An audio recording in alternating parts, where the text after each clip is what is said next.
Assalamualaikum warahmatullahi wabarakatuh. Waalaikumsalam. Selamat bertemu lagi dengan Dango Inspirasi Channel. Sore ini kita akan berbincang-bincang, saya dengan Bung Yusman. Beliau ini adalah mitra kerja saya sudah sangat lama. 40 tahun sudah kita lalui.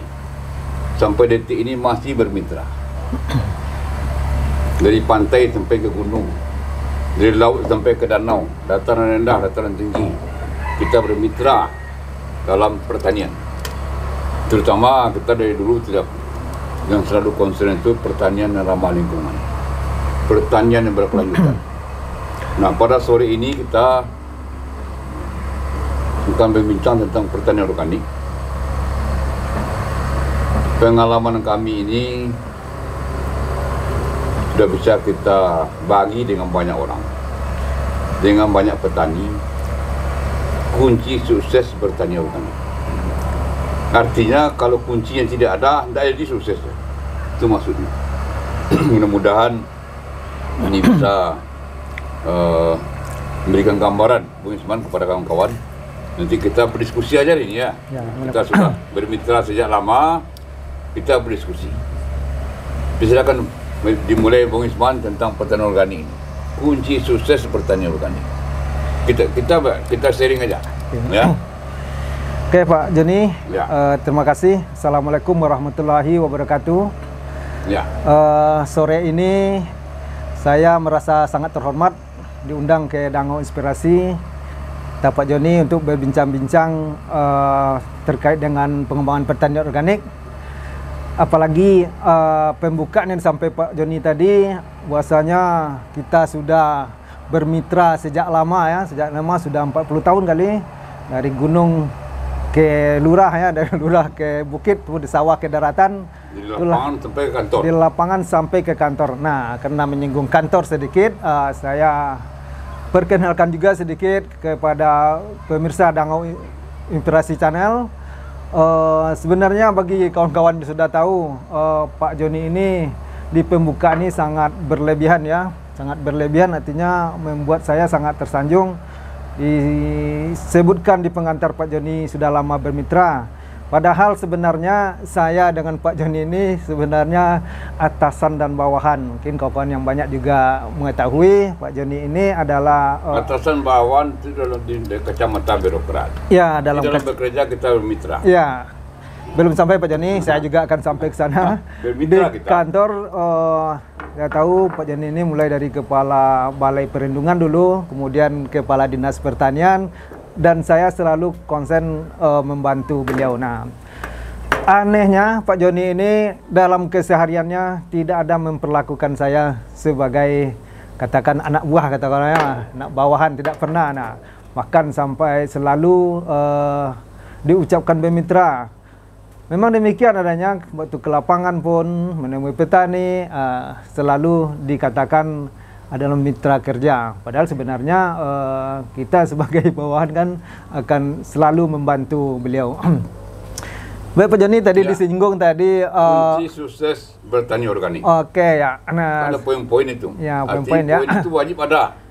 Nah, kunci sukses ini. Kunci sukses Pak ya. Ya. Oke. Kebetulan berkaitan juga dengan akhir masa tugas saya sekarang Pak Joni. Sekarang saya sebagai Kepala Satgas Pertanian Organik Sumatera Barat. Nah, alhamdulillah mungkin sekitar 4 bulan lagi saya akan mengakhiri tugas dinas ini. Mudah-mudahan bisa bergabung ke Dango Inspirasi nantinya. Oh, sangat terbuka, sangat terbuka. Oh, baik Pak Joni, berkaitan dengan kunci sukses pertanian organik ya, tentu kita mulai dari step by step Pak Joni ya. Pertama, kalau kita ingin sukses pertanian organik itu harus dimulai dari niat dan kerja keras loh, atau niat dan kemauan yang kuat Pak Joni. Jadi niatnya harus benar dulu. Ya, harus niatnya harus benar. Kenapa disampaikan demikian? Karena niat itu tergantung pada orangnya lah ya. Atau dia memang berniat untuk menyelamatkan bumi ini, atau memang berniat untuk menyediakan pangan yang sehat, atau berniat sekedar untuk menekan biaya produksi usaha tani. Nah, itu kan hanya niatnya. Gagah-gagahan. Atau gagah-gagahan karena sekarang banyak juga tren pertanian organik. Nah, banyak orang yang meniru tren pertanian organik. Nah, bisa jadi demikian. Nama Saleh kerja salah. Oke, Pak Jadi. Nama Saleh kerja salah ya. Boleh juga Pak Jadi.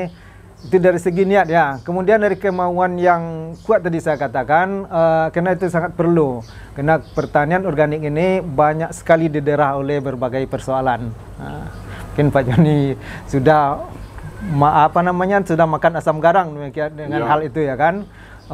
Nampak begitu sedikit sukses, nanti akan datang lagi nanti promosi-promosi yang berlebihan sehingga menyebabkan datanglah penghalang atau penghancur. Penghalang ya atau penghancur sehingga bapak-bapak kita petani kita ini yang sudah mulai tertarik dengan pertanian hancur lagi kalau kemauannya tidak kuat. Nah, itu saya bilang tadi yang langkah atau kunci pertama itu harus ada niat dan kemauan yang kuat. Nah, kalau kemauan yang kuat begitu jatuh dia pasti akan bangkit lagi. Nah, bangkit lagi sampai semangatnya itu stabil dan tidak akan mau kalah untuk bergerak mengembangkan pertanian ini.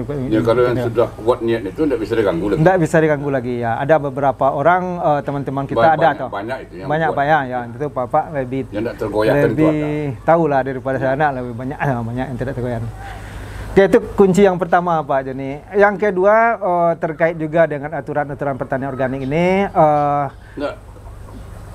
Pengetahuan dulu. Pengetahuan dan ilmu pertanian organik ini wajib ini. Oh ya, wajib ya. Ini lain lagi. Tanpa pengetahuan dan ilmu nanti gagal dia. Oh ya, itu lain lagi Pak Joni. Kalau kita berbicara pengetahuan ya tentu ya pengetahuannya perlu diisi terlebih dulu, diisi pertama dulu. Mengisi diri. Iya, mengisi diri atau mengisi atau diisi oleh pihak-pihak yang berwenang, pihak-pihak yang berkewajiban misalnya. Ya, misalnya pemerintah kan berkewajiban memberi meningkatkan kapasitas petani ini agar mau dan mampu meningkatkan SDM-nya sehingga mampu menerapkan pertanian organik. Nah, itu kemauan, niat, kemauan, ilmu dan pengetahuan. Ilmu dan pengetahuan ya. Itu kemampuan dasar itu. Iya. Wajib. Ya. Oke, Pak Joni. Nah, apalagi kalau yang harus ada lagi nih. Yang harus ada ya, kalau ilmu itu berbagai cara ya, mungkin kita bicarakan belakangan, bisa magang, bisa atau sekolah lapang yang ditambah terus ya. Kemudian kalau kita masuk untuk action pertanian organik, perlu secara kecilnya kita lihat lokasi atau lahan yang menjadi persyaratan untuk berbudaya pertanian organik itu sendiri Pak Joni. Tapi kesiapannya penting, karena pertanian organik ini kan di mana aja bisa. Ya. Asal bisa memenuhi syaratnya. Ya. Tapi tentu ada suatu syarat yang harus ada. Ya. Contoh, di sana harus ada tanaman ketika tidak ada cara lain dalam menggunakan hama, dia harus menggunakan racun pengendali hama. Ya, nanti akan sampai ke sana itu Pak ini. Itu kan yang wajib ada itu. Ya, wajib ada ya tadi disampaikan tadi lahan ini kan supaya nanti walaupun efisien kita dalam melakukannya, walaupun lahan ini bisa kita akali ya, bisa kita modifikasi sehingga bisa dipengembangkan pertanian organik dan nanti pada akhirnya kita sertifikasi. Nah, maksud saya lahan itu sedapat mungkin di awalnya tentu juga diperhitungkan lahannya jangan terlalu miskin, unsur hara. Kemudian kalau miskin juga nggak apa-apa, nanam singkong organik bisa. Itu Pak ya. Tergantung komoditi. Tergantung komoditi Pak ya, boleh juga ya. Nah, kemudian lahan itu secara periodik jangan ada banjir misalnya, banjir secara periodik. Kadang-kadang kita sudah memperkirakan lahan itu terus-menerus ada banjir. Diupayakan juga pertanian organik tentu tidak baik untuk keberlanjutannya. Itu maksud saya Pak. Ya. Oke. Yang kedua yang ketiga di tahap tahap teknis budidaya budidaya yang perhatikan sebenarnya ada, walaupun udah singgung Pak Joni tadi itu merupakan bagian ya. Sebenarnya ada dua hal yang perlu mendapat perhatian besar, yang perlu dikelola secara profesional. Yang pertama adalah pengelolaan lahan dalam konteksnya penyediaan nutrisi bagi tanaman. Yang kedua, pengelolaan UPT atau hama penyakit dalam konteksnya kita mempertahankan agroekosistem yang berkesinambungan sehingga kita tidak diharamkan penggunaan pestisida ya. Ya, dalam manipulasi lingkungan. Manipulasi, oke, itu Pak Joni. Nanti dua hal itu harus dibuat petani yang punya, harusnya dikunci bagi petani untuk. Harus ada membuat pupuk sendiri. Ya. Setidaknya kompos. Kompos ya. Kompos kan gampang bikinnya. Harus ada. Ya, kompos harus ada. Kalau bisa ada ternak, alhamdulillah. Ya, ternak sebagai sumber bahan pembuatan kompos. Nah, kemudian kalau bisa ditambah juga Pak dengan bahan-bahan hijauan. Nah, yang jadi persoalan kita harapkan kepada bapak-bapak petani kita ini sumber daya itu yang ada di lingkungan dia sendiri. Itu murah dan mudah melakukannya kan. Karena sekarang ada tren Titonia itu bagus tuh penyediaan terutama unsur nitrogen, dicampur lah Titonia dengan pupuk kandang. Fosfor kan tinggi. Ya, fosfor. Tetapi itu bagi daerah yang lingkungannya Titonianya banyak. Nah, dataran tinggi. Dataran tinggi ya. Jangan pula Titonianya diangkut ke Padang, Pak. Jadi makanya syarat yang harus ada di tempat dia. Di tempat dia ya. Kalau diangkut ke Padang berarti tidak efisien lagi. Karena pertanian organik dia kan bertumpu pada sumber daya lokal. Ya, ini kunci. Oke, ya kunci. Keluar laku lagi. Ya, mahal lagi akan menjadi mahal karena kita harus mengeluarkan kos lagi ya. Itu bahan-bahannya kita gunakan dari sumber daya lokal yang ada di lingkungan petani itu sendiri. Apakah Titonia, apakah banyak sekali Pak ya. Iya, banyak sekali ada tandan sawit bagi daerah yang di Pasaman misalnya tandan sawit. Itu banyak ya. Itu dari segi unsur hara Pak ya. Kemudian juga bisa membuat mall ya. Nutrisi keong sekarang banyak macamnya dibikin oleh praktek keseharian ini di lapangan banyak dibikin Pak ya. Kita menyokong aja itu selagi tidak melanggar aturan yang ada gitu. Nutrisi keong bukan bagi daerah yang keongnya banyak. Iya, yang keongnya banyak silakan keong manfaatkan untuk peningkatan kesuburan lahan. Ya, benar sekali Pak Jani. Yang gitu ya, yang ketiga. Kemudian yang keempatnya yang saya sebut tadi pengelolaan hama penyakit ya, atau pengendalian hama penyakit atau sekarang lebih dikenal dengan OPT, organisme pengganggu tanaman. Nah, saya tahu zamannya Pak Joni dulu kepala Balai Perlindungan ya, itu konsep PHT sangat mendarah daging, sangat mendarat di Sumatera Barat itu. Konsep PHT itu memang benar-benar tangguh dalam menangani persoalan hama penyakit. Itu di PHT ya. Waktu itu PHT yang sebenarnya secara nasional maupun dunia kan langkah terakhir penggunaan pestisida. Tapi khusus pertanian organik itu tidak bisa. Waktu Pak Joni pun saya tahu, walaupun itu di konsep secara teoritis ada langkah terakhir, tapi saya tahu Pak Joni ini melarang penggunaan pestisida loh. Di konsep PHT dihapus sama Pak Joni itu. Tidak ada penggunaan pestisida. Mungkin begitu kemauan Pak Joni yang kuat. Pestisida nabati kan masih banyak. Ya. Itu yang pestisida kimia ya. Nah, terkait dengan kalau seandainya tidak bisa lagi. Di dalam pertanian organik itu sudah harus ada tanam-tanaman yang mampu untuk diacik untuk pengendalian hama kan begitu? Ya. Karena pada tahap awal sebenarnya kita akan mempertahankan agroekosistemnya itu seimbang. Seimbang sehingga pengendalian UP itu berjalan secara alami. Kemudian menanam tanaman juga yang penolak. Ya, ada tanaman penolak, tanaman penarik misalnya.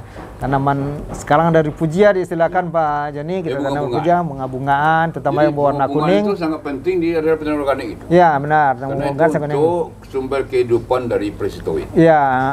Satu serangga yang membunuh serangga hama. Sebagai rumah singgah lah katakan bagi musuh alami ya. Tempat makan, tempat hidupnya harus ada bunga-bungaan. Iya, benar sekali. Kalau ada lahan orang mengaku lahan pertanian organik, tidak ada tanda ada tanaman, tidak ada bunga-bunga di sana, bohong aja. Itu kunci sukses ya nama dalam pengendalian UPT. Memang seandainya tidak terkendali dengan itu, kita masih dibenarkan penggunaan itu bahan-bahan yang dibolehkan seperti pestisida nabati kan makanya harus ada bahannya. Ya, bahannya itu tuh kita bikin sendiri, dibikin sendiri oleh petani dengan bahan-bahan yang ada itu namanya pestisida nabati. kemudian banyak macam-macam lah Pak ini. Biologi kan ada. Pestisida biologi ada ya. Beopuria. Ya, Beopuria, Trichoderma, ya, Metarhizium. Kalau di daerah-daerah mampu bikin itu. Ya, ya, Aisyah. Harus mampu. Jadi orang petani organik itu harus paham betul lah. Ya. Apa itu Beopuria, Metarhizium, Trichoderma. Ya, itu ya. kan Beberapa petani di kelompok-kelompok tertentu bahkan sudah ada namanya klinik PHT. Ini di klinik PHT itu dibikinlah berbagai macam agen hayati, nanti dipakai oleh kelompok petani tetangganya. Sebagai agen hayati sudah bisa dibikin seperti Trichoderma, kemudian mungkin itu kunci sukses yang utama ya. Yang lain mungkin untuk kesinambungan petani organik ini tentu kita perlu ada, jangan sampai petani organik itu terputus ya. Petani organik sih kita tahu bahwa pertanian yang berkelanjutan. Contohnya ada rumah bibit. Ini rumah bibit. Petani organik itu wajib menyediakan benih dan bibit. Ya, selalu tersedia. Selalu tersedia karena sebagai syarat benih yang digunakan untuk petani organik itu adalah benih yang sudah disertifikasi organik kalau benihnya berasal dari luar. Tetapi ya, kenyataannya sekarang tidak ada benih sertifikat. Ya, benih disediakan sendiri. Itu disediakan sendiri oleh kemudian, petani yang ingin berkelanjutan. Ya. Jadi tidak ada istilahnya tanahnya kosong. Ya, tanah kosong. Kapan mau nanam apa mau ditanam barangnya ada. Ya. Karena ini masalah efisiensi waktu. Ya. Efisiensi lahan. Ya. Ini persoalan. Ya, dulu disediakan tidak ada tanah telanjang Pak Joni ya. Itu harus ditutup. Ditutup ya. Oke, beda lagi ya. Ini harus ditutup. Ditutup ya pakai tapi bukan mulsa. Dengan plastik. Iya. Dengan mulsa jerami. Mulsa hidup lah ya, atau daun-daunan mulsa jerami. Ya, jerami. Daun-daun, atau daun tetennya kan juga bisa Pak Joni. Kalau tanah telanjang rusak dia. Iya, rusak. Dan jadi hancur ya. penguapan bisa jadi ya, mungkin pencucian, leaching dan lain sebagainya ya. Nah, itu jadi banyak syarat, tapi kunci suksesnya itu. Ya, mungkin itu kira-kira yang kunci utamanya Pak Joni. Ya. Jadi harus mampu membuat pengendali hayati. Ya. Mampu membuat pengendali nabati. Ya. Wajib mampu membuat. Ya. Jadi belajar itu. Belajar. Kalau itu tidak dipunyai, susah. Ya. Ya. Jadi pemahaman petani organik ini tidak bisa jadi abal-abal dia. Ya. Ya mungkin itulah kan. Ada yang lain kunci suksesnya ini? Mungkin itu yang terbayang oleh saya Pak Joni. Jadi Bapak petani yang ingin mengembangkan pertanian organik tentu harus step-step kunci-kunci ini dipegang terlebih dulu ya nak, untuk diterapkan secara berkesinambungan. Ya. Kira-kira apa lagi yang didiskusikan Pak Joni? Kira-kira itu sukses, artinya tanpa itu petani organik tidak edit. Iya. Banyak masalah. Ya, karena itu kunci ya. Kunci kalau tidak ada kunci sama aja kita tidak bisa masuk. Kemudian tidak boleh lupa konservasi lahan. Ya. Kalau petani organik itu kan kalau seandainya tanamannya di luar padi, itu kan di lahan kering. Ya. Nah, konservasi lahan ini penting. Ya. Baik tingkat kemiringan, maupun penutup tanah. Jadi konservasi lahan ini penting. Karena kita akan kehilangan unsur hara. Nah, ini yang perlu juga. Nah, ini harus paham semua kawan-kawan petani, para penggiat petani, para penyuluh. Ada hal yang wajib ada di petani organik. Kalau petani non organik kan mau menjadi hama beli racun. Mau secara beli instan pupuk, ya. Instan semua itu. Jika bangkrut petani ini kan gitu. Nah, itu kira Pak Isman. Ya Pak, jadi terima kasih. Itu kawan-kawan semua kunci sukses bertani organik dari pengalaman kita sudah puluhan tahun kemana-mana, di mana-mana dalam bertani organik. Terima kasih, banyak maaf. Assalamualaikum warahmatullahi wabarakatuh. Waalaikumsalam warahmatullahi wabarakatuh. Video kami kali ini, terima kasih sudah menonton. Jangan lupa untuk like, komen, dan subscribe untuk mengikuti perkembangan terbaru dari channel ini. Sampai jumpa di video selanjutnya.